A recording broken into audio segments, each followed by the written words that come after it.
আসিফ নজরুল এই বার্তাটা কি কইছেন ছবি ও কইছে প্রবাসীরা 2 মাস মোবাইল এই দেশে ব্যবহার করে ট্যাক্স অন্য নতুন করে রেজিস্ট্রেশন করতে হবে। তোমার বাপেরটা হয় তারা থায় না কথা কোন না কেন? এ আসিফ নজরুল ভালো হয়ে যাও, তুমি ভাইবো না শেখ হাসিনার এই দেশের মানুষ তারাইছে রাতের অন্ধকারে না দিনের বেলা, তোমারে তারাবে রাতের অন্ধকারে 40 মিনিটও টাইম দেবে না, 40 মিনিট টাইম দেবে না। প্রবাসীদের রেভিডেন্স এই দেশের টাকা চলা কথা ঠিক দেবে না, প্রবাসীদের কেন উল্টা পাল্টা কথা কও? ওরা যখন ফোনে অর্ধেক শেখ হাসিনার পতন হয়েছে প্রবাসীদের কারণে।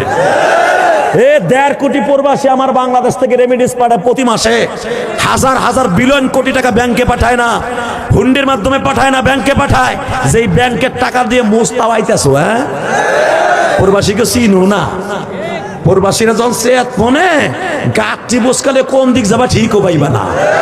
হাসিনা তো 17 বছর ধরে বাড়ি গাড়ি আগেতে রেডি করছে, তোমরা 1.5 বছরে কিছু করতে পারো না।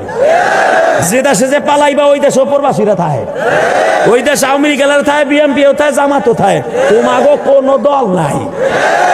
একের ঠ্যাং টুং ভাঙ্গিয়া আবার দেশে বাড়াবে বিমানে।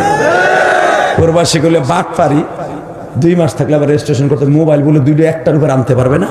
প্রবাসীরা মোবাইলে 1 ডজন আনবে, বুনবে দেবে, বাইক ডেরা দেবে। এত বছর পরে প্রবাসী আইবো একটা মোবাইল লিয়া ও ধুলে আইবো লাও। তোমার মোবাইল 4টা, তোমার বোর মোবাইল 3টা, আর হ্যাঁ আনবে একটা।